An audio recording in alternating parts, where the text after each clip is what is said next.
સંસ્થા વતી એક વખત યુનિવર્સિટી અને યુજીસી એમને એવી રજૂઆત જવી જોઈએ કે અમારી સંસ્થાના વિદ્યાર્થીઓ જે ભૂતપૂર્વ વિદ્યાર્થીઓ જે છે જે આ ઘટનાનો ભોગ બનેલા છે ગેરમાનવીય ઘટનાનો ભોગ બનેલા છે એમને આપેલા ન્યાયની અંદર વીસી સાહેબ દ્વારા દખલગીરી કરીને આજે નિર્ણય આપવામાં આવ્યો સાહેબ આજે નિર્ણય આપવામાં આવ્યો છે તેને અમે સખત શબ્દોમાં વખોડીએ છીએ અથવા અમને એ નિર્ણય સ્વીકૃત નથી કારણ કે જો એપેટ ઓથોરિટી હોય એટલે અસ્વીકૃત કરવાનો અમને કોઈ જ પાવર નથી.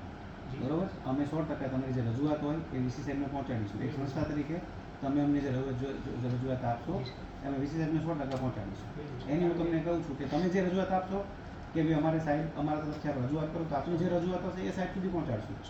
એટલે અમે આપને રજૂઆત આપશું ને આપને વીસી સાહેબને નકલ રવાના પણ કરશું સાહેબ. પણ સાહેબ સાથે સાથે યુનિવર્સિટી એટલે આપણે મેડિકલ કોલેજ ભાવનગર સંસ્થા વતી પણ જે સ્ટ્રોંગ રજૂઆત જવી જોઈએ ને એ પણ ત્રીજી વખત એકનું વાક્ય કહું છું કે એ એપલેટ ઓથોરિટી છે. એપલેટ ઓથોરિટીનો નિર્ણય હોય એ ફોલો કરવાનો હોય. બરોબર, એની સામે વાત કરવાની હોય નહીં. એ એપલેટ ઓથોરિટી છે એટલે વિદ્યાર્થી તરીકે આપને રજૂઆત કરવી હોય તો આપણે એપલેટ ઓથોરિટીને જ કરવી પડે. બરોબર, અને આપની જે રજૂઆત હોય આપો એ અમે વીસી સાહેબને પહોંચાડશું. બરાબર.